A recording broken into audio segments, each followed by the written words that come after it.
And we are live with the Breeding Better Comics podcast with special guest, the hyper masculine Eric Canete.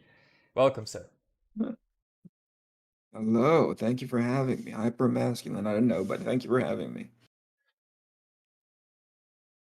If there's anyone who is going to be hyper masculine within comics, especially nowadays, it's going to be you. Oh, I didn't know there was a parameter, but thank you. What's going on, man? How's your morning? It was good. I hit the gym, even though I did hit it late because I overslept. My phone was too close for me to hit the snooze button because it's usually on the other side of the room, so I have to get up. Yeah, no, that's good discipline. That's exactly something that you need to do if you need to, if you're an early riser, if you got to knock off a couple of things before, off your list before the world wakes up. Those are smart little, lazy ass hacks. Because that's what I would do. Yeah. And I paid for it because when I got there was already one peasant who had taken control over the sound system and I couldn't play my own music, so I had to listen to mainstream music factory club music while working out. Right. I did. I didn't know that that was a thing that you want to get there early because you want to be in charge of the freaking. If you want to be in charge of the music of the gym, I didn't know that was an option. It is in our gym. It's a perk because when I when I go to the gym it's like 8 a.m. and there's literally just me and one other girl who is usually on her headphones. And she doesn't mind, All so right. I get full control. But whoever shows up first, first come, first serve. Yeah, Hello, that Paul makes Rai. Hello, sense. hello, welcome.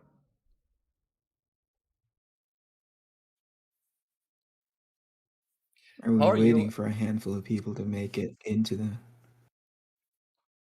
How are you liking the recent reproductions of She-Hulk in comics specifically? Because we haven't seen I the have no. TV show yet. I have no idea what's happening in friggin' She-Hulk in comics, man. What I know of mainstream comics, and I'll speak very candidly, is just, everything that I've come to pick up off of the YouTube channels that I frequent. One of which is Perch, Comics Perch, and I don't know. I kind of like, oh, it's an outrage culture. It's any time that there's something new or something that could potentially upset people, inevitably somebody's gonna jump on it. And I like the reason why I like Purchase Channel so much is because he's pretty level-headed about things, which I think is similar to my energy. I get annoyed, but I don't get emotionally invested. At Yeah, least I not that think much. Purchase Annoyance is more of a that disappointment level instead of fan level, I'd say, because he has this like you said, this level-headed demeanor. He's like, well, that's stupid, and he just continues on with the day. Meanwhile, us fans are like, well, that's fucking stupid. Why the fuck would you do that? And continue on for like a 10-minute tirade. Right. Well, it's what do you call it, right? It is on brand for what YouTube is subliminally asking from you or purposefully asking from you, which is you just can't be you can't do passive commentary on anything anymore, especially if you're going to be streaming on YouTube. YouTube actively promotes people who are, I'll say, kind of like passionate about something, right? So the longer, the closer you get to that 10-minute hash mark per video, the longer that you go, YouTube encourages it, right? Because ultimately, I don't know if YouTube really cares about you. I think Oh, they it does. care It about the does. people who end up on their platform as far as like who they can monetize from, you know? Yeah, I think as any corporations, they just care about making money. And if you bring them in money, Absolutely. Yeah, outrage all you want, like it's within, it, I guess within reason, right? oh yeah, I mean with especially within legal reason. Like the outrage on YouTube Yeah. is kind of like the Twitch Pubmed. It wasn't directly encouraged, but hey, it made money and brought in eyes, even though if it did had some graver consequences down the road. Exactly. Yeah, and in a way, the people who make the YouTube outrage stuff, they also tend to benefit because if their channel is monetized, then even more revenue for them, and they understand how to game that system. But anyway, we were talking about Perch. I don't know anything about She-Hulk except for the stuff that Perch talks about. He often, kind of shrugs his shoulders about it, and I do too. The thing that made me draw She-Hulk is I don't think I've ever given her. I don't think I've ever drawn her. Oh, I think I may have, but it was like what feels like a lifetime ago. And apparently, well, actually, come to think of it, I know more about She-Hulk because of Purchase Channel. Apparently, they turned her into some weird hybrid of a character. Like they can't quite make up her mind. Their mind, by they, I mean the publisher. They can't quite make up their mind as to what to do with her, right? It's Hey, good very on them. Yeah, let me say hello to Tommy Sarkin. I hope I'm pronouncing your name correctly. From the streams on YouTube, listening to Bancroft and Barton is good for your soul. That is correct. I was actually listening to Bancroft right before we started the stream. Because since he's a Oh, foreigner, I have to catch up to his videos and yeah. can't watch him live. Oh. I thought you said like he was streaming live. I'm like this late slash early, crazy. Yeah, it would be, but no. He's a family man and he has to have some discipline. He's not like me and Cola who will stream into Right, like the right, middle of the night. right.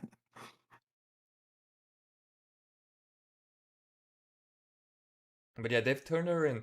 She's like giant. She's giant like regular Hulk, and she goes into sometimes Hmm. speaking like old Hulk will speak, in that broken third person I have 10 IQ kind of way. Hmm. Is that by design? Is it are they just like I don't know. Again, I don't know enough. I know what people talk about, and oftentimes it's only partially true. So I like her as a visual, but I don't necessarily know who she's become as a character, right? So anytime somebody outrages over her, this is typical for me when it comes to, I listen to videos that go towards the overly critical. I often want to find out for myself because sometimes people's biases really are not very helpful to a holistic review of something. They just get mad at the one thing and they make it about that thing always and forever. Yeah, that makes sense. She's been weird. I haven't read a lot of her because she's been kind of been wishy-washy between the Hulk book and the Avengers book, but now I guess Mm. she's accepting of her monstrous side, and that's where we're at. We're a far cry off the Okay. John Byrne She-Hulk, which, in my opinion, is a travesty. But what are you gonna do about it? I'm not the publisher of Marvel.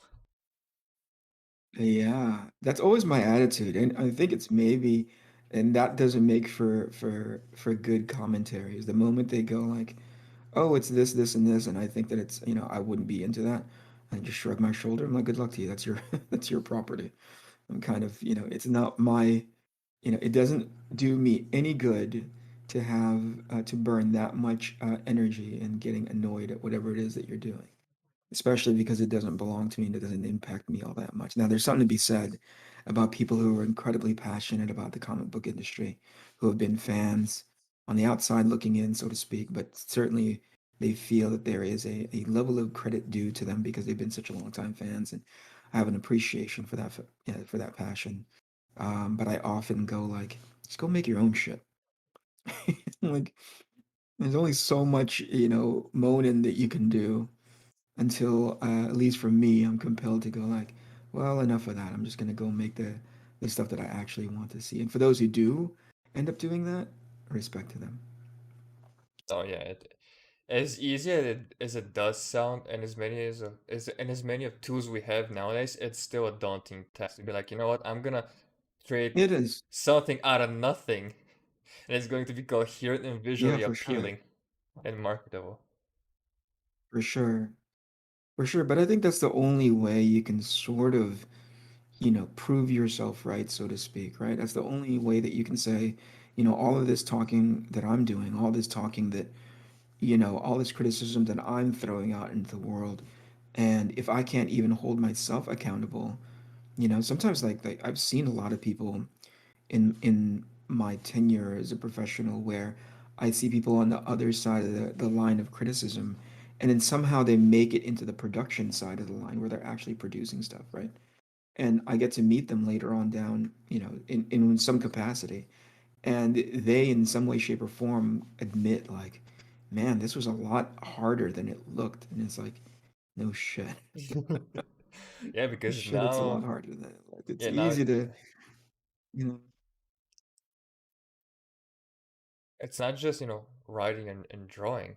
Now you gotta go with, marketing and production and pre-press and fulfillment and for making sure. sure that whoever got For damaged sure. copies gets them replaced and all that jazz. It's like Image Comics all over again. It is. It is Yeah, for sure. Tompa in the chat does make a good point that now is probably the best time to do your own IP, and if you can't do 48 pages for crowdfunding, you can always go to webcomics like Tapas or Webtoon.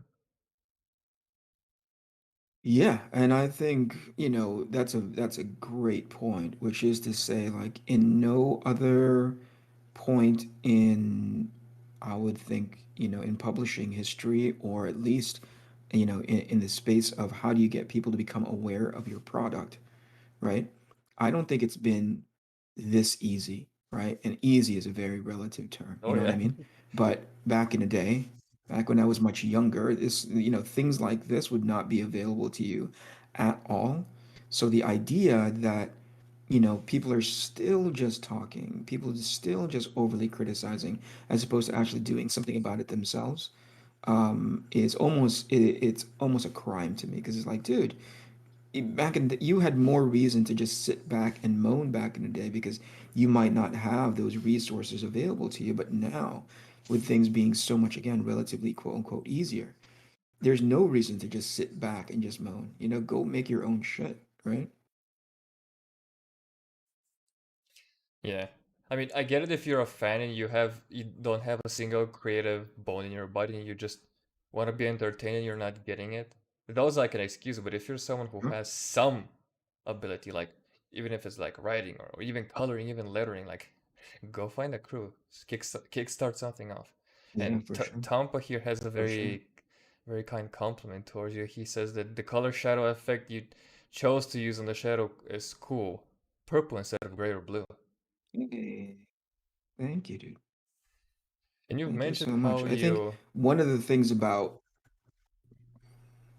one of the things about rendering green is the more you go into shadow color for green, the uglier it gets. So it's always been tricky to figure out what is a great complementary shadow color once you start going into beyond just local color for that skin tone. And then the other thing, because it's She-Hulk, right? Like you have to think that even though, and this is all sort of headcanon-y kind of shit, right? Like, even though you're rendering this green creature, you also have to assume that there's a level of luminosity and transparency on her skin. So when light goes inside of it, right, light bounces around and effectively bounces back out the color of the blood that's under that skin. So it has it, and this is a more creative choice. I don't know the science behind it, so I chose this purplish shadow color. But it's green by itself. It's such a pain to render. At least for me. I don't know if I know if it's the same for some people. Yeah, I haven't had the chance to render green for now, but since I'm. No, I don't Yeah. think I will have a chance to torture myself rendering green because I will be getting a colors from a frog book, and that's going to be his pain in the ass to deal with. Oh, dude. Yeah, and I mean, it's good to know just so that, one of the great things that I have conversations with my colorists from my book, my series. Like we talk about things in concept, right? And then we talk about things in execution. So for instance, there's things that we deal with in reality where whether it be like a room or an environment in which there's a color to that room, right? This is primarily red, And so if you were seeing this in a traditional space, if you were seeing this in a in a camera lens sort of space, everything in that room would be pretty much bathed in red. But because you want to make things a little, clear and legible, you have to take creative license into like, okay, so what things are we going to pop out of that red light, right? And it's good to know that effect. Sometimes I take the position of just like, oh, Jules is gonna know how to render this shit.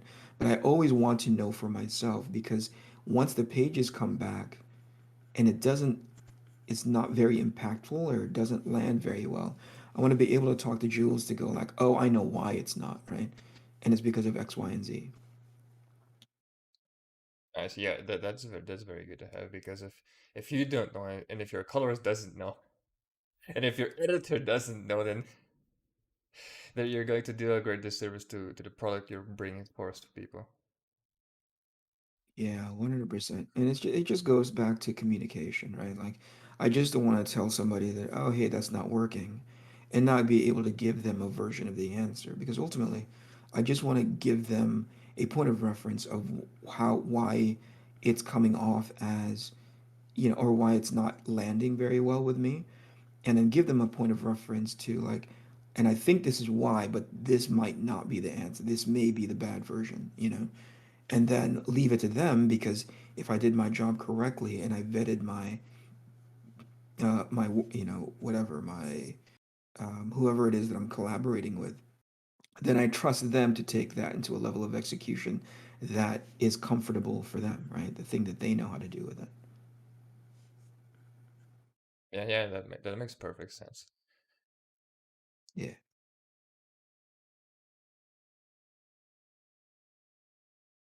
Hey, where did you pick I'm up just gonna like keep rendering though. yeah, yeah, I think you've mentioned this before, but where did you pick up the what was the English word for it? This I don't think they are split ends, but the ends that are flowing out of She-Hulk's hair, like that frilly effect. Did you pick it up from some? I think you did mention it Oh like a yeah, few years back. the wisp. Yeah, the wisp. There's the word wisp. Yeah, this is like from yeah, yeah. Yeah, it's like from Charlie's Angels, dude. Like it's an old 70s TV, Oh, or is it 80s? I can't remember, but I grew up watching this brand of hairstyle from back in the day. And I think, I'm not exactly sure, but I think it was still being utilized when She-Hulk was initially introduced to the general public. But that's an old school hairstyle, and it makes me smile when I see it on modern characters. Everything old becomes new again. yeah, it's kind of like especially fashion, kind of cyclical. Dumbo here asks 100%. if you still get joy doing colors after doing so much black and white for your book. Do I still enjoy doing colors? Yeah, sure, because I think those are, I don't know, some people take a look at the black and white and whatever capacity they look at the end product, but often don't. I often, it's not to say that I don't have appreciation for the end product. I'm incredibly proud of the pages that I create for Arcathena, but part of what makes it fun is the amount of learning I'm doing with each image. So even though I'm not doing black and white, even though I'm doing color, the fun for me is learning how to do this thing better. And more importantly, remembering how to do it for later. Because I think that's my problem. It's like, yeah, sure, I'm having fun learning it, and ooh, look at that cool effect that I just did.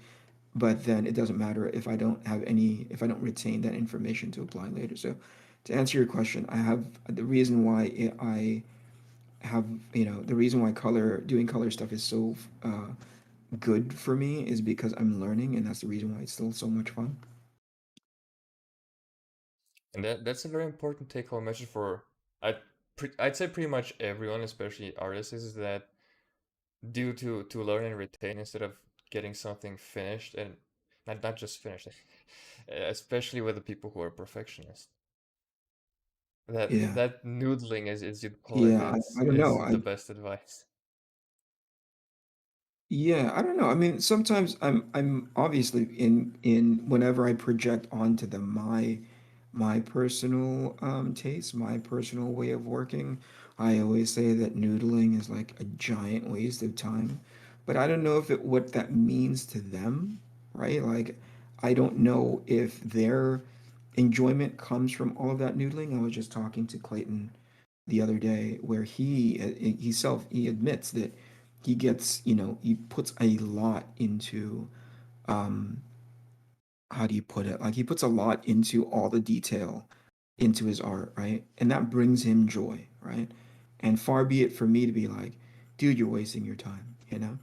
Just get the pages done, right? I'm all like, that's cool, man. If that's what, gets you up in the morning and start, to draw your pages, I'm all on board for it. But for me, I'm like, jeez, it's so much detail. It's so much work.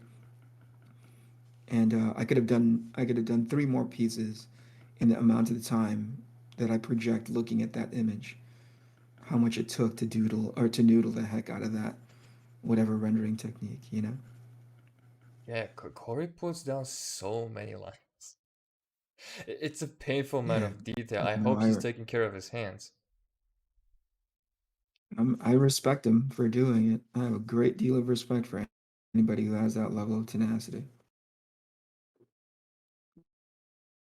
Yeah, he even had a post not so long ago where he put up two different versions of a female character, and you could see the Yeah, over-rendered one and the more simply rendered one, what stark difference there was between the two. And the less rendered one looked a lot sure. good, at least to me. Yeah, yeah. It's a matter, I think, oh shit, what did I just do? I think it's just a matter of preference at that point, right? Like maybe he understood that what's the best way to put it? I think like there was a part of him that did the less rendered one and said, I wonder if I can call it quits from here, right? I wonder if this is good enough for now. But there was still a part of him that was unsure, and I'm glad that he went to go discover um what that more rendered one was because there's nothing worse than sitting there with a piece of artwork, and I've done this plenty of times where I'm like, I think this is done, but there's still a part of me that is wondering whether or not it's worth going to the nth degree for, I don't know, this detail, this sort of design or whatever it is, right? This panel layout. And then I go and do it and I'm like, okay, that's not a good version, but at least I know for sure, you know. And I think that's what he was doing. I think. Yeah, let's hope so. And I hope that it's not him doing the fully rendered version first and then going, I think I wasted my goddamn time Hacking here. up. I Yeah. really hope that's not true. I really hope that's not true. Man, that's heartbreaking to think about. And that's happened to me. That version has happened to me plenty of times. And you see me draw, like, you see me start over on pinups, you know what I mean? Oh Like, yeah, I painfully. look at it, I'm all like, yeah, technically it's done because I can't, what do you call it? I can't render any more of this, but it doesn't feel very good to me. And that's when it's really heartbreaking when you kind of have to start over from the beginning. And it was even heartbreaking for us back in there Going because you'd rip that going to piece in a white on second. green skin is a giant pain in the butt. Going to white, you say? Yeah, going to white on green skin because it just means I've run out of options. Like the highest point of highlight on this green muscle is now going to be like somewhere in this range. Like No, I that see. really pops it over here on her shoulder. But then this part on her forehead, which is closest to the light source, should not be in that same value, right? It should be a whole lot brighter, a whole lot more contrast on her forehead because obviously, that's where the light is closest. But in order to turn this form and make it into an orb or turn it into a sphere, right? Um, I have to add this what I refer to as borderline pigeon shit highlight, and what that means is like it seems like a bird flew by and just shit on her fucking arm. I love it. Best definition for bullshit highlight ever. Yeah, yeah. It's not mine. I remember I had a buddy that I was working with in animation who came from the transportation department of Cal Arts, which is a industrial design, or at least it was an industrial design school in Los Angeles. I think they've turned more into an entertainment school, or they've incorporated a more rigorous entertainment program. Anyway, I remember him when I was rendering something, and I would go in there with a whiteout pen and just glob a highlight on something. And he's like, "You gotta stop doing those pigeon shit highlights, man." And I was like, "What the fuck is a pigeon shit highlight?" He's like, "What you're saying, what you're saying with that glob of whiteout is that the level of reflectiveness of that surface is so high that it just turns into what you're assuming based on the shape of that highlight, like the sun that's up in the sky. So you've basically got a high reflectivity, you know what I mean, and zero light absorption, and it just turning into that white dot." And I was like, "Oh, right." You never think of that, you know? You Yeah. just think of how you see it in comics and don't understand how that thing works. If it's a creative choice in comics, I totally understand. I'm on board, but sometimes I just see them dab that highlight on it. And I'm like, ugh, so gross. Yeah. And speaking of animation, Tampa here mentions Jose Garcia, who is a recent member of the crowdfunded community. He comes from animation and he loves watching him produce art with as little lines as possible. And you've talked on that before, like line Yeah. economy. Yeah, for sure. I mean, it all depends, right? If you're doing a pinup like this, or if you're doing like one image where you can really go to town and take your time and treat it as if, you have all the time in the world, that makes sense to do line economy, do as much as you want. But when you're talking about, monthly work or at least sequential work, and you've got to do more than 8 pages, you got to get into into a mental headspace in which you've got to be smart of where you spend that much time, and oftentimes that comes in the form of like drawing lines. Again, each person is different, so they're going to have a different attitude when it comes to like how much detail goes on every page. But for me, I want to get on with the next page, right?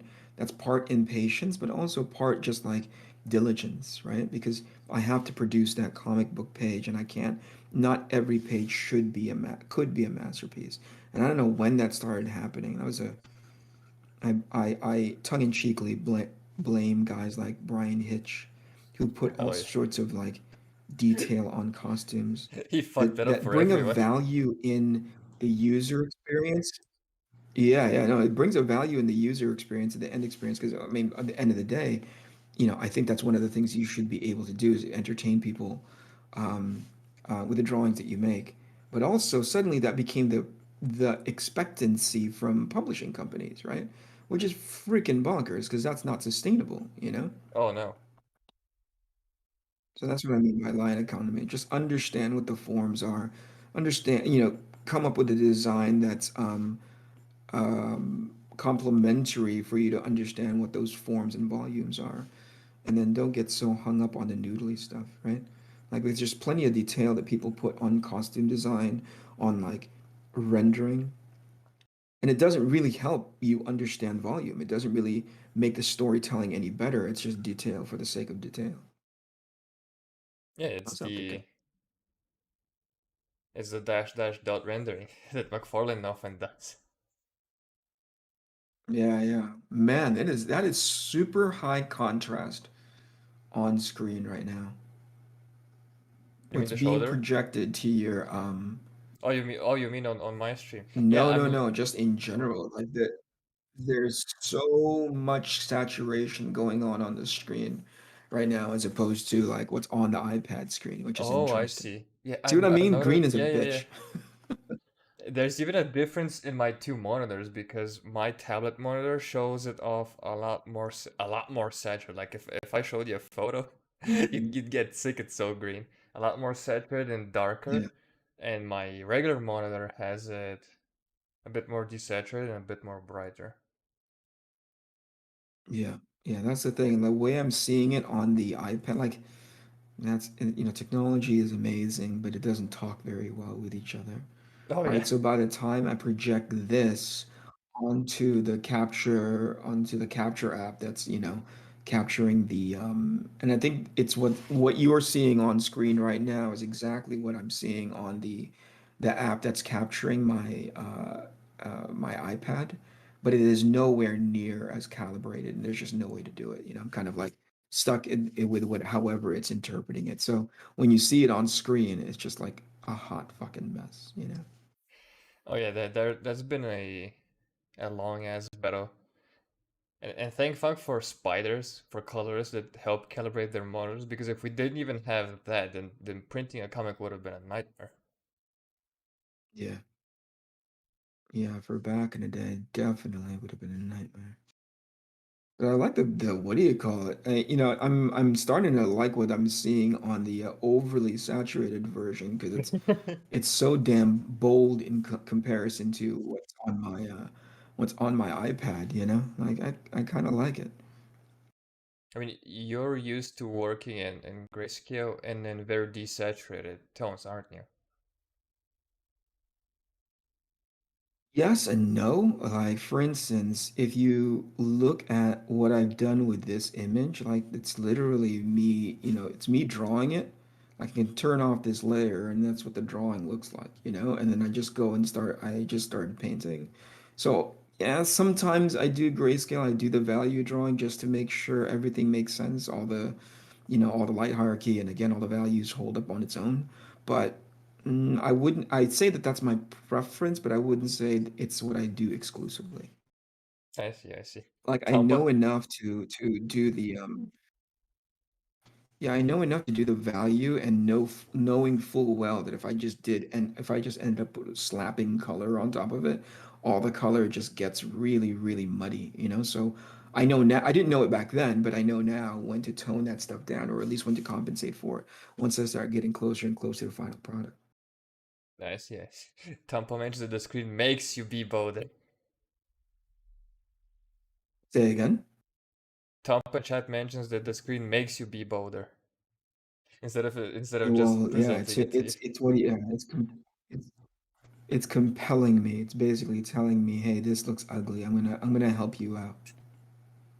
Good guy screen over here. Here's the extra lay. This the extra step that I actually missed in putting in. I just went in and dabbed white to go into that highlight, forgetting that I actually dabbed yellow first, especially when it comes to her face. I added more yellow and then I might go to white. But at least now I don't have to immediately go into that freaking pigeon shit highlight. I love that phrase. I'm gonna steal that whenever I get the chance to use. It won't, I'm telling you, it won't be unique to us. It won't be unique to you. I heard it from somebody else back in the day. No, yeah, and you mentioned that you've seen it in comics, and I've often seen in comics, even like recently, where there will be this random Yeah, ass bright highlight in the corner of a panel where I mean it doesn't make sense realistically, but yeah, then when it comes to storytelling, it makes even less sense. Like why would you highlight that? Or is I'm assuming yeah, I'm giving the yeah. colors the benefit of the doubt here. I'm assuming they're just half-minded, half mindlessly going in and just rendering shit. Yeah, I don't know. I think yeah, I don't know. I can't speak for all colorists, right? But I think I don't know. And sometimes they get just so caught up in style. Sometimes they just get so caught up in trying to get that stuff done, because there's a deadline or whatever else there is that's on their plate at any given time that I don't know if they're being mindful of the final effect, except to say that it's, hey, at least it's on brand. It's in the style that the book has become known for, but not necessarily, to your point, doesn't necessarily make sense, right? And really it's comics, so it doesn't have to, but at least there's a premise behind it as opposed to just like, well, I just put a highlight there and I don't know why, you know? Yeah, yeah. And while it is comics, it should still they should everyone should still do their best to produce their best work. And I know that's not always possible, especially with monthly comics. Yeah, dude. Especially since recently I heard That is that a the that is a scheduling in freaking Marvel has grind. been, oh yeah, especially when the scheduling is out of whack. If your scheduling apps that are the Yeah. editors screw up and you gotta finish a book in like 2 weeks time. I hope that never happens to anyone. I would never wish that on anyone, and I hope that never happens, but I suspect that it happens more often than it needs to, right? For Okay, whatever okay. reason. And I'll say this, like in my time, it happened more than a handful of times But that's only because I wasn't being very mindful about my own productivity and managing my schedule all that well, you know? Yeah, but to happen today when we've been doing this for years and years, and there's even technology to help Yeah. with scheduling, Yeah. it's weird and extremely Yeah, frustrating when you see it happen. yeah. It's still, there's still human error involved, right? There's still people that are sitting there not being mindful of their schedules, not being careful with, their time management. So as you can plan and schedule, with the best of intention, but you put user error into it. You put the human, quote, you put the human whatever integer into the equation. It's just like, yeah, this is gonna get fucked up eventually. It inevitably will, run up against the thing that is people. Yeah. Man, I wish I It, could. it, I'm gonna adjust this later to meet the shit on to make it look like the stuff on my screen. yeah, well, it's a good thing you're not doing it for print. Otherwise, it would have been even a bigger nightmare. Oof. Yeah, right. This is all scaling to RGB, and I'm like, this is going to be a mess if this ever goes to print. And yet somehow, in some way, I'm gonna end up printing this. Yeah, and Tompence mentions in chat that the veins add a lot to the image. And I do love me a veiny lady. Because especially it's She-Hulk, right? She's supposed to be this fitness model type. Yeah, for sure. Yeah, but still, what do you call it? There's got to be a still, at least for me, my definition of like, there's got to be a level of femininity involved still. Oh yeah, Like, for sure. For sure, for sure. um, there still needs to be a curve to the body. There still needs to be, still needs to, and I think that's one of the things that I'd seen in regards to the most recent She-Hulk that's in Marvel's that they're being published. If I'm remembering it correctly, which they just turned her into a big muscular dude with a ponytail, right? Yeah, that's basically what they did to her. Okay, that's a crime. Very Those much a those are the crime. instances in which I look at a comic and be like, "Well, I'm not buying that." I know, right? You can accuse me of anything that you want. I'm not buying that comic. Yeah, Tompence does enjoy the balance of brutal strength and feminine form. Yeah, for sure. And This that's the whole. green that's in her hair right now is as close to one that's on my iPad and on screen. This like that green is pretty accurate. And I don't know if it's because that's the range that thing is capturing as perfectly as possible, but that's fascinating to me that it's like, oh, that green is spot on, and it's gross. Oh yeah, I mean, with capturing technology, I'm assuming it's that. It's within its capture range, and it's not only because it's a darker color, so it's easier to reproduce. Right. But I mean, are you ready to talk a bit more comic shop, or do you still wanna wait a few minutes and Let's get do people it, in? man. Yeah, one of Yeah, the things it's up to you. I I'm think is the I'm on your very speed, dude. I think the very first thing I learned from you back in the old Twitch days was legibility and how not to noodle for the sake of noodling and how, especially when it comes to sequentials, how to make sure that the action or conversation, whatever happens on the page, is as legible as possible in black and white and not needing a colorist to save your ass. For sure. And I'm guilty of not following that ever, oftentimes, right? So it's not like I'm always perfect in that space. So, but it's always, I believe it's always prevalent in the back of my mind to make sure that um, legibility is near the top of the list because a colorist can only do so much. It's not to diminish what the awesome colorists that are out there, but they can only do so much with poor black and white. So if and when it is, you should always be mindful of it. You should always have an understanding like, hey, what can I do to make this shot this not necessarily the shot, but whatever. Is it composition that I'm having trouble with? Is it like the way the characters are being drawn, the way that I'm dropping shadow on top of them? Whatever it is that you're doing, you need to be very mindful that the clearer it is, the better off you are in regards to immersing your audience. Because end of the day, that's who you care about. Are they able to read and understand what's happening on the page? Or am I just doing this as some weird, for me, like some weird exercise, you know? Fancy shot selection for the sake of fancy shot selection. Yeah, that makes quite a lot of sense. And you've mentioned this before when I've shown you my pages, and it's still weird to me, or it was weird to me until like a couple of days ago. But knowing what is happening on the page has always been a weird compliment or a weird comment for me to hear, because that's the point. And it was like a few days ago, I was on Reddit and I saw was it one or two pages where the continuity was absolutely fudged, and I could not tell what the hell was Yeah, happening. And then I went, oh, that's yeah, what he meant. that's a fail, dude. You know, like somebody's sitting there and they can't sell panel by panel. You're like, yeah, you need to go start over. That's a fail, for sure. Yeah, and up until like that day, I was like, well, of course you're supposed to follow it. Like, that's like step one.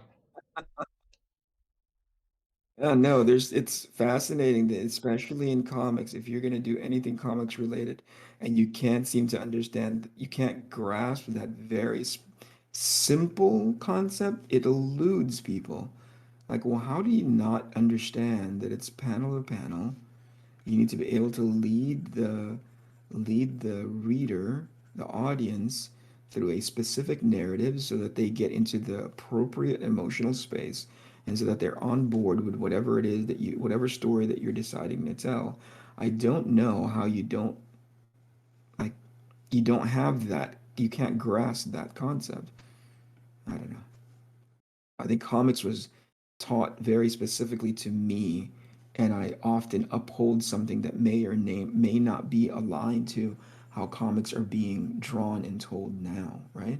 Which doesn't make it wrong. It just makes it, well, in my opinion, it's stupid, right? Why bother drawing sequential? Like, just draw one image if you're not gonna do sequential art that leads the eye and tells a good story, you know? Um, so for me, I always think like prioritize clarity because clarity is the thing that won't take people out of the story. Yeah, and if you can't do sequential panels, just do an entire comic full of splash pages and double page spreads. Yeah, or just doing a book, you know, just do a book of like spot illustration, you know? Because yeah, if you can't tell sequential story art, sequential pages, sequential panels, it's not a comic book. It's just like, oh, you put a bunch of pretty pictures next to each other and hope people would understand, and that's dumb. Yeah, and you're doing a disservice to your story because as good as your story might be, you literally causing seizures to your readers trying to figure out what the hell is happening with the panels isn't helping. Yeah, no, absolutely. Nothing takes you, you know, in my experience, nothing takes the reader out of the story faster than panels that don't help them understand what the heck is going on. If they have to spend more than 2 or 3 seconds, 2 seconds looking at a panel and understanding what the point of it is, right? Like they understand that the image is complementary to the words that the character is saying. If they had to spend more time trying to figure out what the heck is going on, that's again, that's a failing grade, in my opinion. Yeah, and talking about panels, I've often seen talk of panel composition, the famous 90s panel composition, which is all over the place and yet still legible, but I've also experienced that I think 2 or 3 times in my own reading of comics where a panel composition would just make me read the wrong way. Like I'd read the page and Mm. I'd go like, wait, I think I read it out of order. And I had to go back and Yeah, that I can think happen. I think it happened, two of the times it happened, it was using a vertical panel. And I don't know if it's me not knowing how to read comics at that point, because this was like very early in my time of reading comics. It was, Yeah. your typical horizontal panels, and there was a vertical and like two box panels somewhere near it. And I omitted that Yeah. vertical panel, just went straight to the box panels. Right. Right. And that has a lot to do with like not necessarily bad storytelling, but bad layout, right? Like if if if you don't do something to help your audience understand that the next panel is going to be that vertical one, they've been trained, especially how we look at the world, right? To look at everything from a widescreen slash landscape perspective, right? They don't understand, or at least our natural tendency is not to look over and say like, oh, what's that vertical panel about? You have to lead the eye there. So that's you working as an artist, as a storyteller. That's you working against human nature's tendency to understand everything in landscape view. And I think that's why, in a way, your brain went to that. You absolutely skipped right over the vertical image and went into the landscape image because that's how our brain works. That's how we're hardwired. And so you leverage that more often than not. But then when you break that, you have to be that much more diligent, leading the reader's eye into that vertical panel and have it make sense and not just slap it on there for the sake of slapping it on there. Some people don't know how to do it well. I'm one of those people who are guilty, and so rarely do I ever put any vertical panels in my page layouts because I just don't think I'm getting uh, again, unless it's a rare exception. I don't think that I'm getting the best bang for my storytelling buck there. Yeah, I was actually thinking about this yesterday. I was doing one of my own pages, and I was like, I think I might need an extra panel, but it has to be like very small, and it has to lead into this full bleed half a page shot. And I was thinking of doing a vertical panel, but I also thought I don't think I set it up correctly in the previous panel, and Yeah, then it is going to be a small panel yeah, to begin with, so it might get lost. yeah, for sure. Here's an That's interesting good comment from mindfulness, man. Right? Like, uh, so it. here you go. Oh, I was gonna say like that's good mindfulness because it's like you could have just as easily took the easy way out, quote unquote.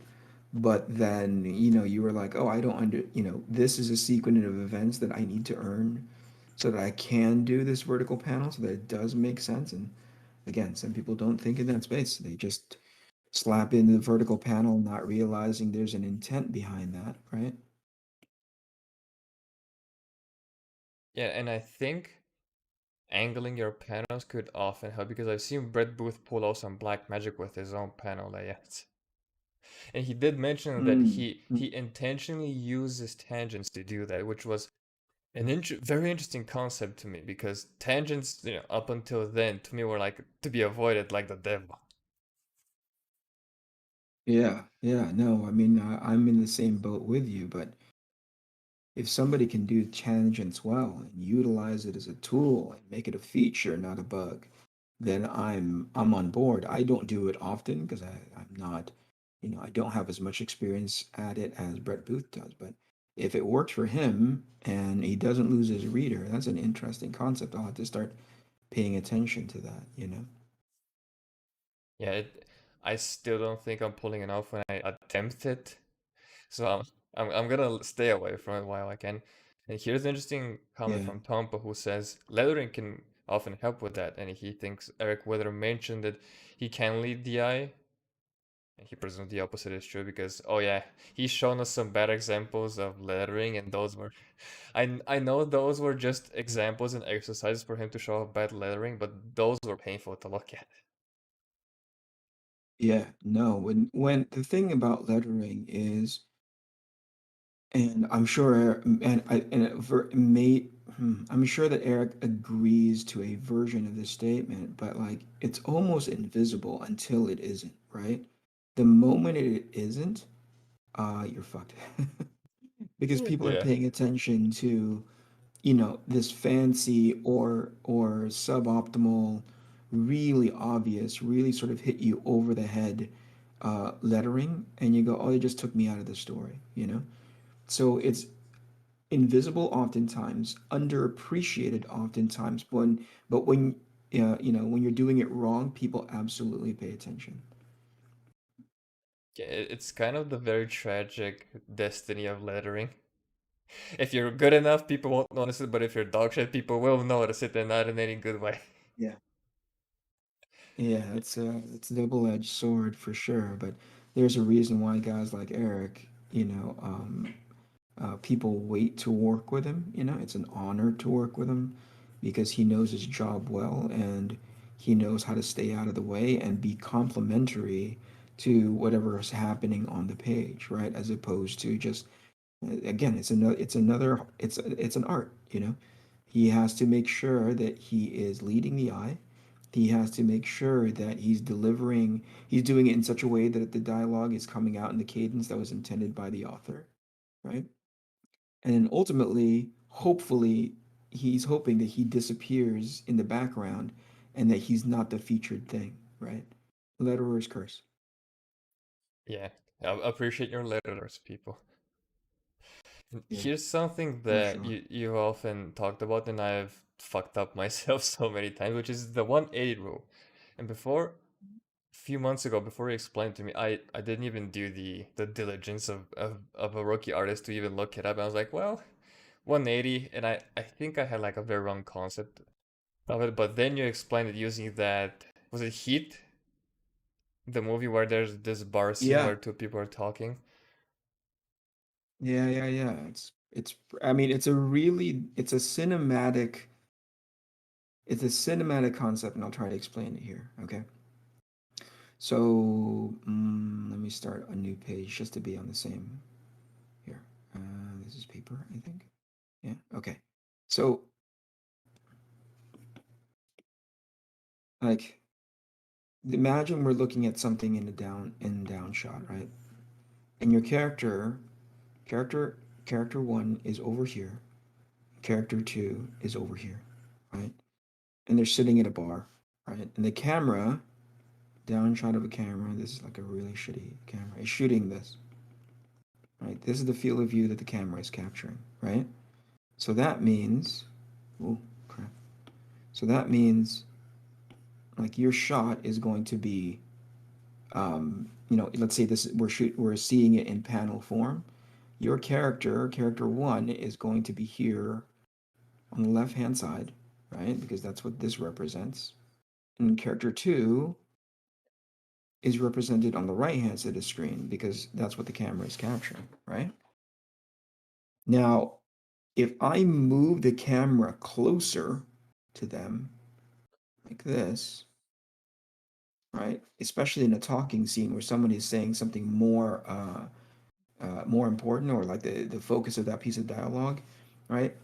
What I want to do for as long as I possibly can, which means now what's being captured is this guy's closer to the foreground because person two is closer to the camera, and then person one is further away from the camera, so he's like this, right? But if you look, person one is always on the left hand side of the screen in that initial setup, and person two is always on the right hand of the screen. And regardless of where I move my camera, right, person one is always going to be on the left, person two is always going to be on the right, even if if I boom that camera above them into a bird's eye view, right, of that same exact bar.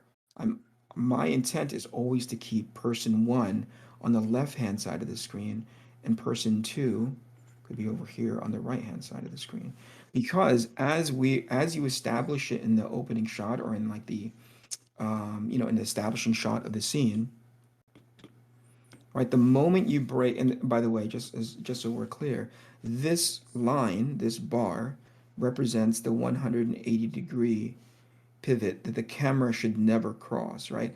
The camera can operate anywhere inside this 180 degrees, right? This side being like the other 360 that makes up the 360-degree axis that the camera. Because if I put the camera anywhere on this axis on 100 this side of the 180, no matter where I put the camera, the character one is always going to be on the left hand side of the screen, and character two is always going to be on the right hand side of the screen. The moment I switch that, if I break that rule, right, suddenly the audience goes like, wait a second, in your opening shot, you've established that character one is on the left, character two is on the right. Suddenly, character two is talking to the character one looking over his right hand shoulder. That doesn't make much sense. And that's the rule of the 180, and that's usable in comics at any given time. So that even if I cut to a close up of character two, right, he should always be talking to character one off to the left because that's where we've established, right? Even if character one is if I change the shot and it's an upshot and we're seeing the bottom part of his chin, he should always be looking to character two off to the right, who's not in the shot. Does that make sense?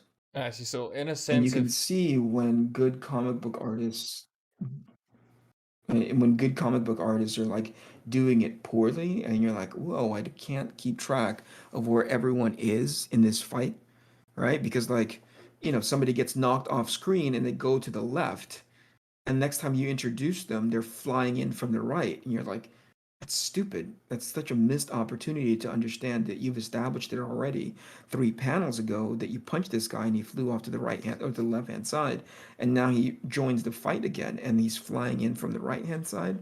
That's not very cinematic. I see. So in a sense, if you establish that you're looking over one character's left shoulder, every shot of that character should be from that angle. We should be looking over his left shoulder, not suddenly switch to his right. Not not specifically, I mean, not necessarily, but certainly if you've established that character one is on the left hand side of the screen and character two is on the right hand side of the screen, in the example that you say, if we were to go over the shoulder of character one, then yeah, he would need to be facing to the right to be talking to the character two. Right. Really, So I don't know, it's like cinematic basic stuff, but people don't quite understand it as it applies to comics. hopefully after this stream they will, or at least have a better grasp on it. Yeah, no, fingers crossed. But what do you Yeah, do no, fingers when crossed. I can give you an example of it in the pages that I've worked on, that's even right? better? A really simple, um, yep, yep. Hold on, let me find the appropriate page And while you're so I looking can for point it, it out in specific. I have an additional question. Since there's this rule Yeah, where the person who speaks first should be on the left side of the panel, what do we do then when character number two has to speak first? Do we just cut to a close up of him? sorry, ask that again. And the example you set out, character two was the one who was on the right side of the screen, right? What do we do when he Sure. talks first? And then there's this rule I heard from like Don't set it up so that character two is on the right hand side of the screen. Set it up so that if he speaks, if like the rule is character that speaks first is always on the right hand side or on the left hand side, set it up so that that character starts off in that position to begin with. It doesn't break anything, you just move the characters around. yeah, and Tompence mentions in chat that Okay, he where felt was I? strange when characters would flip side to side while talking in comics. So yeah, it is because of this. Yeah, it is because of the 180, you know? Hmm, where was I?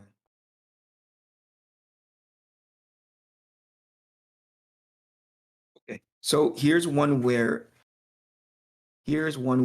it actually breaks, right? And I'll tell you why. And it's a great freaking example. So here I established that two of the main characters of the book, this guy called Heavy Gun Havoc, and the leader for Arcathena is this lady called Divana, right? So they're both facing. So I established that Divana is on the left hand side of Heavy Gun, right? Does that make sense? Yeah. And then I go into the cockpit and I re-establish what the cockpit looks like, and that's really critical, right? because suddenly Divana jumps to the right hand side of Heavy Gun, whereas in the setup, right, she's on the left hand side of him. Yeah. And then in this re-establishing shot, we see that, Killer Performance is on the right-hand side to, Undisputed Phoenix is on the left-hand side. But when I switch, I jump again, and you know that, what do you call it? That you recognize that Killer Performance is now on the left-hand side of the panel, and Undisputed Phoenix is on the right-hand side of the panel. The reason why this works is because you have this first panel as a point of reference to everything. Does that make sense? Perfect. So Without you this first panel, it's re-establishing where they are in context to each other, right? It's really difficult to know, like, wait a second, he's talking, in the next subsequent panel hereafter, you see that Divana is looking back, right? So once I've established in this shot that Divana is on the right hand side of Heavy Gun, the next shot that I have of her, which is in this panel, third panel three, right? She maintains that. But you understand that she's talking back to this crew that's in the bay behind her inside the shuttle. Does that make sense? perfect. And so basically the But 180 you row is can't do anchored that shot where people are with jumping when they're jumping the 180, right? Without re-establishing where they are in proximity to each other. yeah, yeah, that makes perfect sense. Essentially the 180 is anchored to your establishing shots, more or less. So if you want to break that, you gotta slide in Correct. an establishing shot. Otherwise you're just fucking up. Perfect. Perfectly said. That's it exactly. Yeah, hopefully writers also listen to this because a rookie artist who hasn't listened to this podcast might not know that. And he will fuck up without even knowing he's fucking up, which is probably the worst case scenario when two rookies don't know what they're doing and they're both stepping on each other's toes Yeah. unintentionally. Yeah. The writer, the writer establishes the premises of the scene, right? Unless they're incredibly visual, and unless they themselves have experience on setting up what a shot looks like, the writer's responsibility is establishing the premise of the scene. What I mean by that is they establish tone, they establish they establish story, and then ultimately when you get into the micro, they establish dialogue, they establish those two things they contextualize those two things in dialogue, and then the artist is supposed to help highlight those two things, right, with the help of the dialogue, which means, okay, they know tone, right, and they know plot, right? And as an artist, you're supposed to help leverage tone with your composition, with your panel layout, with the shot selection that you have, right? And then hopefully you leave enough room for the letterer to do their job. I Yeah, think yeah, hopefully. what happens is when you have an inexperienced writer, they put a shot in there, like a shot selection or a shot description, not because it's helping tone, not because it's helping story, but because somehow they have it in their head that that's the right shot, right?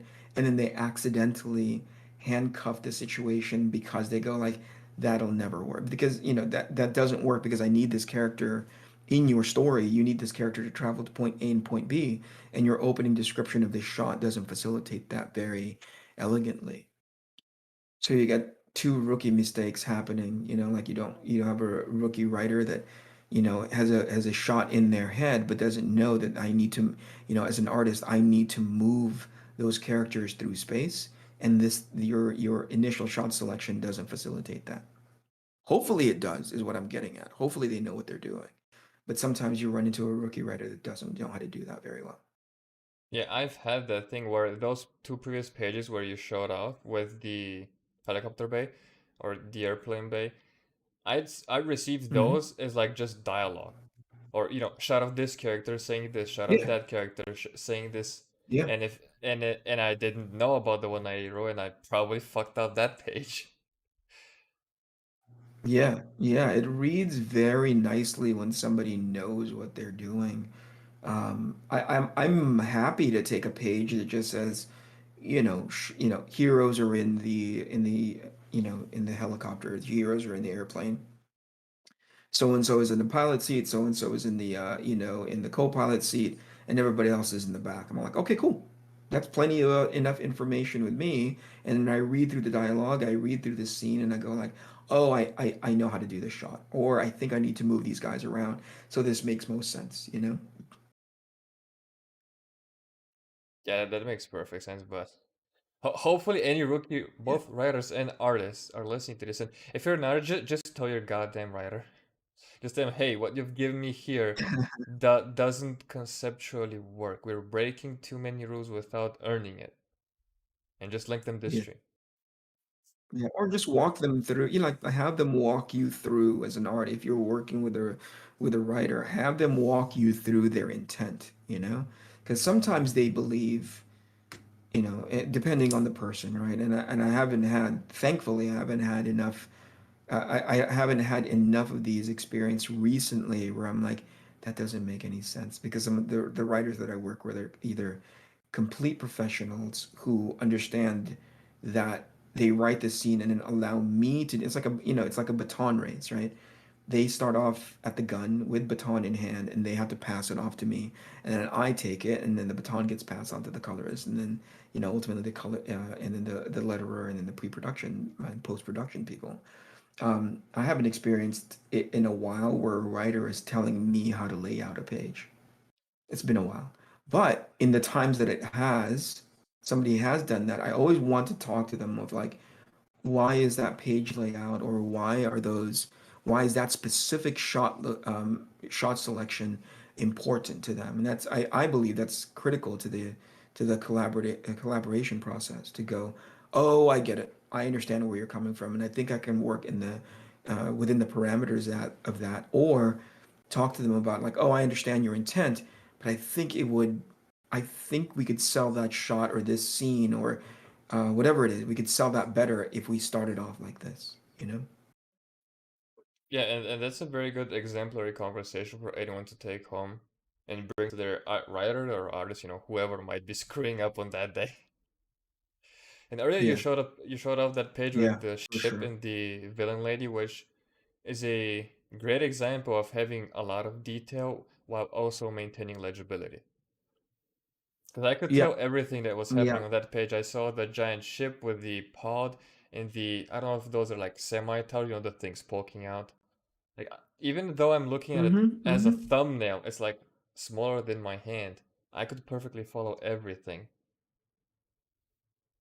Yeah, yeah. Thanks, man. I appreciate that. And that took a lot of effort. If you saw the first iteration of this page where I was just like rendering for the sake of rendering, you would be completely confused. And a lot of it has to do with how much information or how much I drop things into gray or black, right? Because that helps the reader to understand foreground, middle ground, and background. So if you take a look at the pages on screen right now, especially in the panel one, the stuff that protrudes or pushes to the front, I leave almost completely detailless by way of like rendering in gray, right? So that almost drops into the white area. The middle ground, which is the thing that's directly behind there, I get a little bit more like, more gray and more sort of like rendered. And then eventually the stuff that's that's pushed furthest to quote unquote the background, that's when I get super heavy-handed with black. That's when I start dropping things into shadow. The first time I rendered this page was a giant pain in the butt because I was just rendering all of those elements independent of each other, not realizing they have a relationship. Yeah, that is awesome. And I've told you this before, but this dry brush that you found and you've started using is phenomenal. It accentuates your work so much more. Hey, thanks, man. That's all. Yeah, I was gonna say, like, a lot of the heavy lifting of the rendering comes from that brush, from that tool. Yeah, I have a few dry brushes myself that I have to experiment with because I've Yeah, seen Vic Bogdanovich on Twitter. He's doing Detective Comics now, and he has a few which he so graciously sent me, and he mixes them so well that he yeah, creates such good texture of dirt, especially dirt. yeah. Yeah, well, it's really, yeah, it's really made for that. You know what I mean? Yeah, oh, yeah. Same with this panel, as far as clarity is concerned. You take a look at the foreground, it's like, where the two huge, shapes are. And that's going to like definitely delineate, okay, there's these two foreground elements. And then where the gray is the middle ground element. And then where the ultimately white is, which push in, that's the background element. But here's the thing, right? Like you don't necessarily need to know or understand that this shape in the foreground, all of its detail. I kind of almost drop it completely to black. Actually, there's a version of this page in which these two foreground elements are in black, and I was debating on whether or not I should or should not leave them in complete silhouette. But what I've done is establish enough of what that shape is supposed to be with those background elements and by way of its design, so that if you should ever see the foreground elements completely in black and just in silhouette, you kind of understand what those shapes are because I establish it with the background element, right? So that background design. Oh, I see, because I was going to ask you, when do you make the decision between a silhouette, a full silhouette, and what you've done here with the foreground element? Is it with that reasoning to have something that is established somewhere else on the page or in the book and to have that Yep, reference? absolutely, because you need to handhold your audience into understanding what that is, especially in a space like this where it's not real world per se, right? Like, it's not a lamp in the foreground where you can just go like, oh, people will know that's a lamp, so I don't need to add any more detail to that than absolutely necessary. You need to be a little bit more deliberate of like having them understand, oh, that's a column that in the background I can make out that it's, there's a semicircle and then, there's a semicircle like right here, you know what I mean? So you take some of those semicircles and then you go like, even if, again, if this dropped into silhouette, you could still understand what this foreground element is because there's enough information that's happening over here where you're like, oh, those are probably the same columns, you know? I see. So the difference is from going to this is maybe probably the same thing to, oh yeah, this is the exact same thing. Yep, for sure. Yeah, makes perfect sense. Dude, I love it when you do upshots. You land the foreshortening and the emotion of it so well. I've even looked at it so much, especially recently on Twitter, that I've started to to default to doing them myself. Like, oh, we're starting a panel, we're starting a Oh, page, it's a upshot. cheat. There's a psychological reason why I use them, right? Like there's never a time when I'm using that upshot where I'm just like, "Oh, I'm doing it for the sake of cool," right? Which is I guess reason enough, but that's the same exact pitfalls of a lot of comic book artists who are just slapping things on the page. Like anytime that I do that upshot, it's always in context to the narrative in which, and I think this is very, very basic in cinema, and Citizen Kane uses it a lot. Anytime that there's a dominant character or a character on screen that has the upper hand, it's always that sort of, it's that upshot that gives you like oh wow, they're winning right now. They have the upper hand.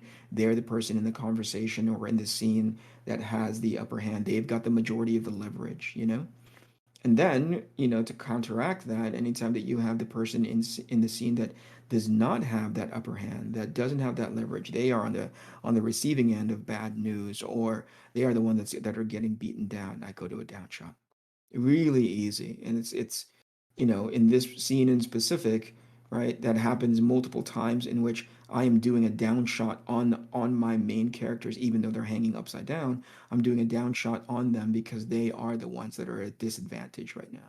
And like this is the perfect freaking example of like that second panel in which the main Empress bad guy is hovering right next to our protagonists, and there's a down shot on them even though it's an upshot on their body because they're hanging upside down. I mean, that is a one-to-one example of what I was talking about before, in which our characters are literally hung upside down and the shot is looking down on them. Yeah, it's kind of like a 2-for-1 special in that panel because you, like I said, you established that our good guys are fucked and that the Empress, the bad guy is winning. Yep. Yeah, when she walks in, I go into an upshot, a slight lower and a slight up angle from a lower perspective because again, she's got she's got the advantage, you know.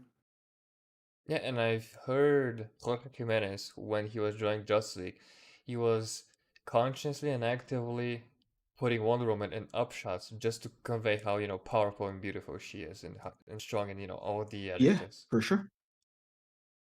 Yeah, she's that's a good rule of thumb. Anytime that you, what do you call it? Anytime that you set up shots like that. So not just drawing. My point is, don't draw up shots for the sake of drawing up shots. You know, like Yeah. actually have intent and reasoning behind it, right? Yeah, and shot selection is one of the very, I don't want to say basic, but extremely core tenets of comics, at least for me. Because at the very beginning, when I first Yeah, started no, out, same for me. I talked to you and I talked to Juanjo Amor, to our Filipino friend John Amor, and you both said you have good instincts to shot Hmm. selection. I was like, oh, then I must be onto something because to me, instinctively knowing decent shot selection beyond when is an upshot, when is a downshot is something that if you're a rookie and someone tells that, you hang on to that because there's something there. You're not just throwing shit on the For sure. page. Yeah, no, for sure. People who have, one of the things one of the questions that I get in the past when I used to do more of these kinds of conversations with people is like, well, how do I select a shot? And I'm like, oh crap, what a great question, Yeah, it because is, isn't it? it's easier to talk to people who have a natural propensity for it, like if people know inherently they have a natural skill to understand what shots are that work for the scene. You're kind of like, whoa, it's easier to talk to those guys and get them through to the next level. But when you're at the beginning stage and you're trying and people don't even know like what makes for a good shot, it's like, man, that could be easily a month, 3 months worth of just exploration of understanding why a shot works. Oh yeah, and where does someone go to learn that?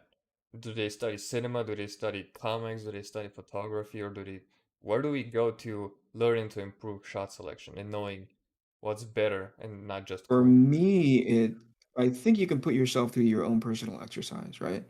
Which is like anytime that you're watching a movie, and I'm hesitant to tell people this because it has a really, really bad effect on how you see movies from here on down because it almost makes you it compels you to understand how the sausages are made, and suddenly, at least for me, once I knew it, like it's hard for me to just sit there and watch a movie without going into this critical space. Like Oh, I know what why you is mean. that shot working and why am I not enjoying that?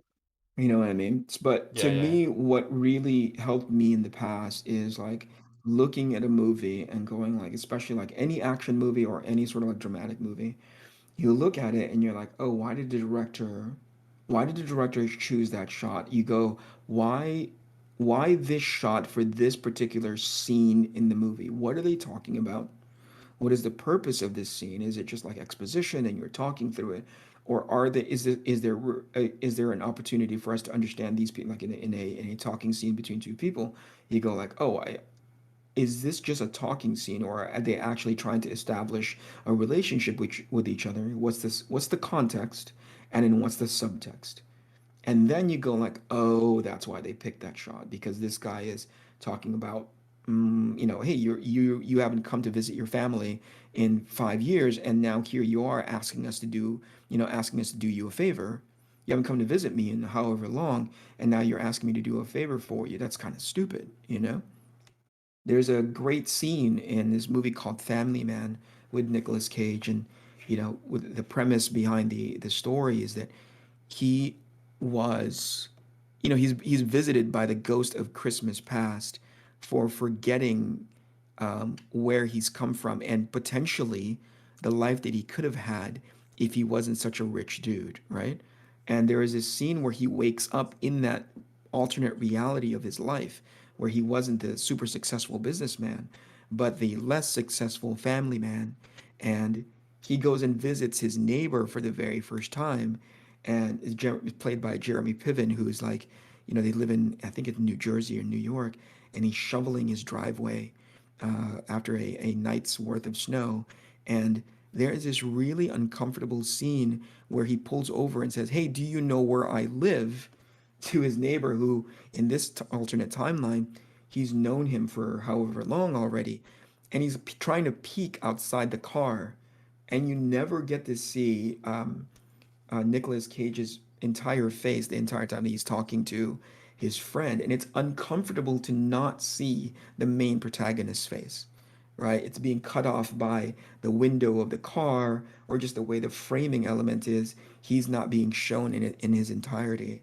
And you're like, oh, right, because he's in this uncomfortable space in which he's trying to figure out, the current environment that he's in, the current situation that he's in. He's kind of lost. He's confused by how the heck he's gotten here to begin with, yada, yada, yada, you know?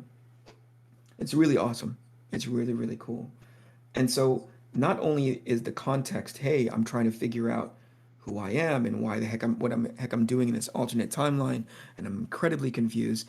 But the subtext is, you know, he's a man out of time, he's a man out of place, and they're framing this thing, and so that as an audience we get that same level of uncomfortability and confusion. Nice. Yeah, that is quite the example. I need to Yeah, remember that, the whole explanation and the essence of it, of how to even improve yeah, even further yeah. on shot But that's selection. what I mean. Yeah, but that's what I mean. You asked earlier, like, hey, what can we do as an audience? Where can we learn that? I learn it from movies. And so I sit there and watch the movie. And that's what I mean when I'm like, oh man, once I tell people how sausages are made, they have a tendency to not be able to enjoy movies anymore. Because it's like they're sitting there doing analysis on the movie rather than experiencing the movie as you're meant to experience it, just kind of watching. Yeah, something similar happened to me while watching the most recent Godzilla movie, where I was like, This is a stupid monster movie. This is a giant monkey fighting a giant lizard. Just shut your mind Sure. off and just enjoy the CGI." Yeah. But there were like a couple of months where I just stopped myself Yeah. and go like, "Oh, they didn't earn that shot, or they didn't earn this movie." And I'm like, "Fuck." Yeah. Yeah, yeah, yeah, exactly. Now you're sitting there, talking about like how they earn shots, and you're like, man, I'm completely taking myself out of the enjoyment factor of this movie just by sitting here and watching it. Yeah, it is. It is yet another curse. It's a curse for sure. Yeah. And I also think that reviewing, especially like with Dina Colon history, like reviewing anime and being more critical of like comics and shit has also helped a lot because you do spend this critical time of thinking, why is this good and why is this bad? And also, Yeah, for sure. and I think a lot of people just stay there, which I think is, it's good that you've gotten to that point, but it's about them because they don't ask the question of how can this be improved? Why does it not work and how can we make it work? For sure. I mean, if you've identified that it's, a quote unquote broken or it's not to your taste or this is how it could be better, at the very least you've gone through the exercise of, you know, um, identifying next steps, right? Rather than saying, oh, that's a bad shot and looks stupid and yada yada yada. Rather than that, just go like, okay, but I think I know how to fix it. And it goes like this. Yeah, and this is something that a lot of people have done with their most recent crowdfunded comics. Hey, this thing is broken, you're not making it properly. I'm gonna make my own and I'll show you how to do it better. Right? Right. Or you would hope that that's what they do, Yeah, at least right? There are plenty of instances in which Yeah, there's plenty of instances in which I've come to identify, oh, right, that you have identified that this is how you can make that better. You have identified that this is, the comics that you used to be in love with are not as ideal, and you've gone and done this crowdfunding, and then you go like, oh, you're not any better than the thing that you're criticizing. Oh yeah, yeah, I looked at a similar example recently as well, which is I don't know if it's more disappointing or frustrating. I haven't gotten to the I think it's conclusion of frustrating, that at least yet, for but me. For me, it's frustrating. yeah, it is even sad to see where you've hyped up this project so much and there are these great visuals or at least decent visuals and then you've fallen into the same pitfalls that the creators you criticized have fallen Same into. exact pitfall. Yep, for sure. And that's why it's disappointing. It's like, how can you identify something so very clearly and yet still be, uh, and not hold yourself accountable to those things that you come to identify, right? Yeah, and that takes a lot of self-critical thinking, or at least an editor, because if you have a decent editor, he will call you out and be like, "Hey, stupid." Yeah, yeah, yeah. No, I mean, if you have an editor that you trust, if you have an editor that you go like, hey, keep me honest, and then obviously, invest in them in such a way where you know for sure there's a reason, that's the reason that you brought them on, then you're in a much better space than a lot of people who just like, I don't know why this isn't working. Why is this not landing? Why are people telling me that, this isn't as compelling as I thought in my head? Where it's like, you've never done this before, you know? Yeah. Or the people who are like, "Well, I worked so hard on this. You can't say that it's not landing. I worked so hard." I mean, yeah, it's not necessarily a metric Yeah. of its quality. I wish it was Yeah. because that then Your things would have effort, been easier. right? Your effort is not does not always equate to a product that lands well, you know? Like your effort could be completely independent of the quality of the product as you're trying to make it, you know? Like I want to make the next Apple computer. You know, I want to make the next best operating system. I worked really, really hard at it, but it sucks, right? Does that Yeah. make it so that my effort is diminished? No, it just, I didn't know what I was doing, you know? So instead of maybe busting my butt for 6 months trying to figure out how to make an operating system work, maybe I should bust my butt hiring on the best sort of people that know how to make a new operating system, you know? Yeah, I've oftentimes seen that, especially in comics, especially even more especially with crowdfunding comics, is that having a team as small as it even if it's like another person to keep you honest, it is so valuable than for you to do everything by yourself and not see yourself falling into some pitfalls or traps when it comes to like storytelling or production and all that jazz. Absolutely. Absolutely. Yeah. Put people who know what they're doing in the position that they can excel at the thing that they know, right? Like, do not put them in a position in which you hire them on and then go like, nah, I can do this. And you're like, oh, well, that's effort. You put a ton of effort into something that you're not allowing people to succeed in, including yourself, you know? Yeah, and even Todd has mentioned it so many times. He's like, "Hey, I've got an idea, and I've hired 300 years of collective experience to help me make that idea the best thing it can be." Exactly. Exactly. Now, some people might not have the financial resource in which Todd has, because obviously Todd can Oh yeah. leverage his freaking, his empire into doing Todd McFarlane things. But the spirit of that is not any less true, which is I have an idea. I'm going to execute on that idea, but also I'm going to touch base with a bunch of people who know how to do it better than I do, who have the X amount of experience, who can do it better than I can, who have been doing it better than I can. And I think that should still be true no matter what, right? That doesn't require money. That doesn't require a ton of money. That requires an investment of some sort, but it doesn't always have to be monetary. Yeah, sometimes it's just time and you pestering an editor long enough for them to finally break an answer. Sure, it's definitely an answer. Yeah, how has the change to iPad influenced your comic work? It's made me faster. Like, it's made me, what's strange about doing regular comics is it makes you be more definitive in your decision making, but it also has a tendency to slow you down because, and this is going to sound weird, but you measure a little bit more because you know it's going to be traditional artwork, and you know if you don't measure it, right, that's what's on the page and it may suck, right? Yeah. Working on the iPad, I don't necessarily measure less, but I forgive myself less because I know what my recovery space looks like, right? I know how to recover out of that space very, very quickly. So I have a tendency to draw it a bunch of, I just draw it and then I go like, oh, that's a little bit off, And I go and adjust it and I'm like, okay, great, I've moved on. Rather than like sit there and going like, okay, now I got to sit here and look at this thing in relation to the building, in which case that's a relation to the car, in relation to the street, and blah blah blah. With drawing it drawing it digitally, I can just go in there and be like, okay, I drew a car. Oh, that's too big. I'm just gonna shrink it down really really quick, you know.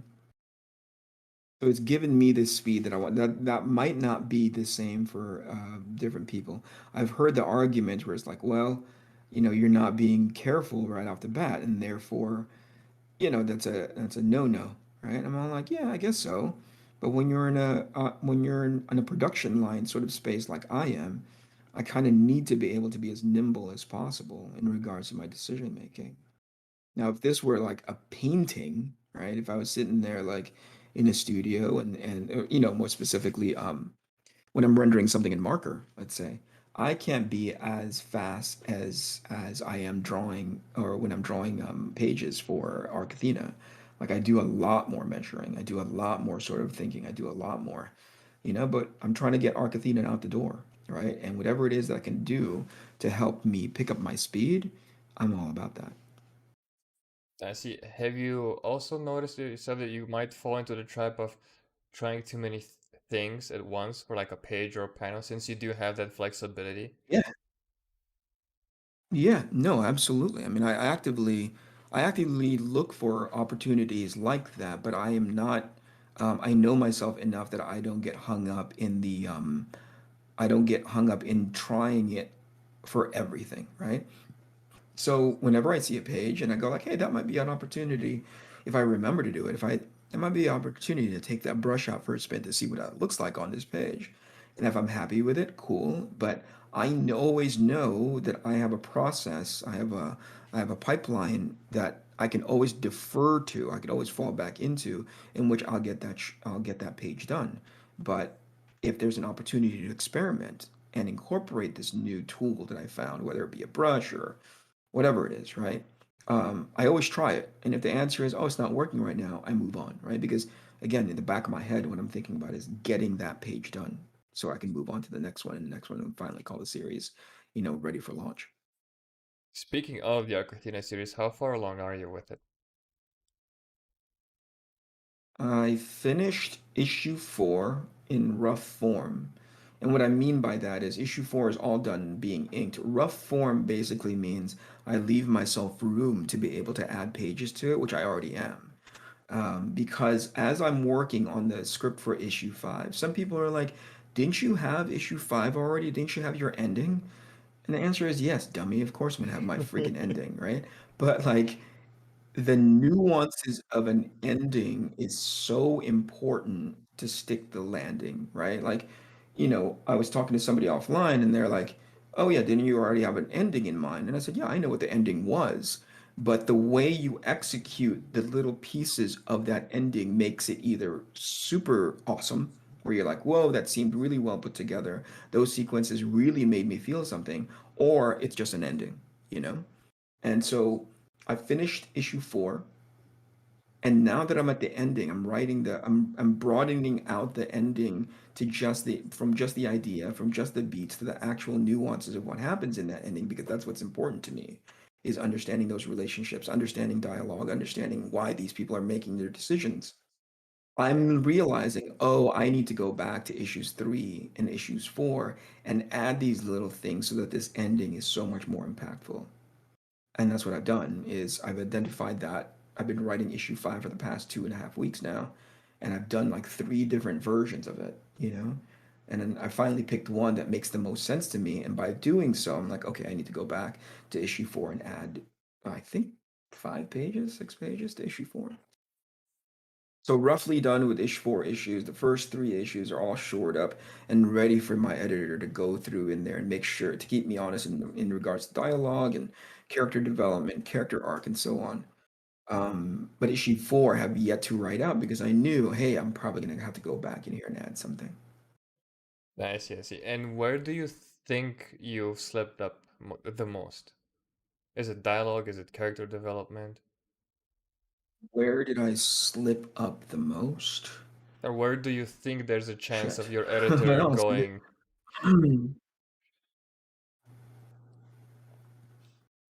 um, I think it's character consistency. What I don't like is when I'm doing or when I'm doing plot for the sake of doing plot, and I put the plot into the mouth of the characters, I right? see. And what I mean by that is, in order for the story to move forward, I need something to happen, or I need a bit of exposition to happen, and I just copy and paste it into a character's mouth, not realizing that, oh, that's inconsistent to what the character would typically do, right?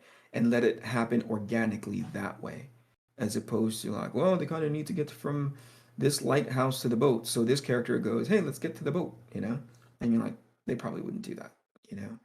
Um, so my editor keeps me honest with that kind of stuff, especially after we establish what kind of characters and their nuances and their their tendencies are. After you establish that for 2 issues, after we establish that for 3 issues, he comes in and goes, I don't think they'd say that. I think they'd say it something like this, and it would still get the same effect. But the thing that you just had them say seems to really out of character for them based on what we've known.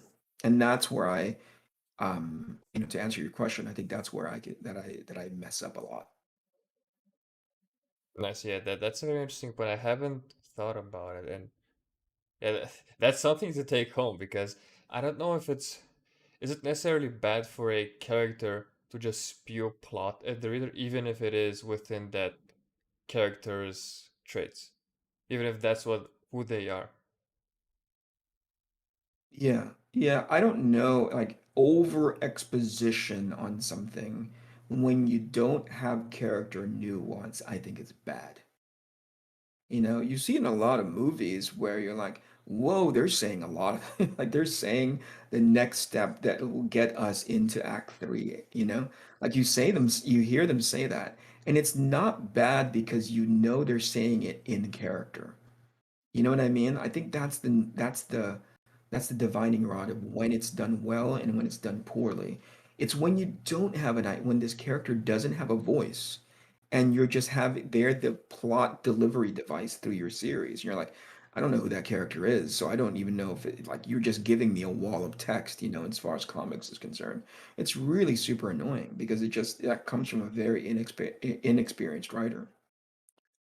Yeah, I've seen it quite often in anime and manga. There's always this side character who's usually just a romantic interest, or she's just there to move the plot forward, or to just explain what's happening right now on the page. Right, right. I don't have an issue with that so much. I know that sometimes that's been done, either elegantly or clumsily. It's just that when I don't have an understanding of who they are and why the heck they're saying that, right? Is it nuanced? Or it's like, if you and I were to experience the same exact situation, right? Same exact, a freaking flying saucer fell out of the sky, landed in the ocean in New York Harbor, and then turns into a giant walking monster, right? You would say that very differently than I would say it, you know? Like those are just beats of things that happen, but your explanation of that scene, which is exposition, right, to the plot, you would say that very specific to you. And if I have understanding of you as a character, I'm like, okay, that's very on brand. That's very character specific. As opposed to if I say it and, I'm saying it like you, right? That Yeah, doesn't mean yeah, anything. Like, oh, yeah. I did that wrong because I'm saying it the way you would, right? Yeah, then the character breaks and it does fall into that spewing plot at the reader. Exactly. Exactly. And some people don't even have an understanding of what that means. Some people just like they give you plot, And you're like, oh, Yeah. okay, I guess, you did it in a caption box. Okay, I guess Yeah, so. I was just about to say that if they don't have a character spew the plot at you, they will narrate the plot at you, which I Right. it's sometimes it's good because it adds some spice, but when you narrate for like page on page and you flood the page like a lot of today's writers do, it just becomes a burden to read your goddamn book. Well, think about it, right? Can you imagine an entire comic book written at the beginning part of Lord of the Rings where, the Galadriel character is just telling you the plot, telling you what happens as opposed to showing you what happens, right? Like, I think that's the curse of some books these days, where it's just like, especially in the hands of inexperienced writers, right? All right, man. I think I'm gonna need to Yep. excuse Yeah, myself. have I Are kept you we, on for long enough? how long have we been going? An hour 40. Yeah, I think that's me saying thank you so much. Thank you so much for hopping on. And where can people find you? Where can they support you? Yeah, you can go to my Instagram and on my Twitter account for my social media. I'm active on there. You can go to my website at ericaneti.com. Once you're there, hold on for a second. Prompt will come up for you to be able to sign up to my newsletter for Arc Athenas when it launches in September. By signing up, you will also be your email and your information will automatically be entered into an opportunity to win one of the prototype busts that we've been working on for the main character, a character called Divana, and one of those is going to be given out at the end of each month, starting this month in June, for the next subsequent 3 months up until campaign's launch. So visit that, sign up. You can get my newsletter, and my newsletter has a lot of behind the scenes stuff, including like art that you don't get to see on my social. So there you go. Perfect. You can find links to all of those in the description. Thank you so much again, and I'll see you all in the next podcast. Thanks, man.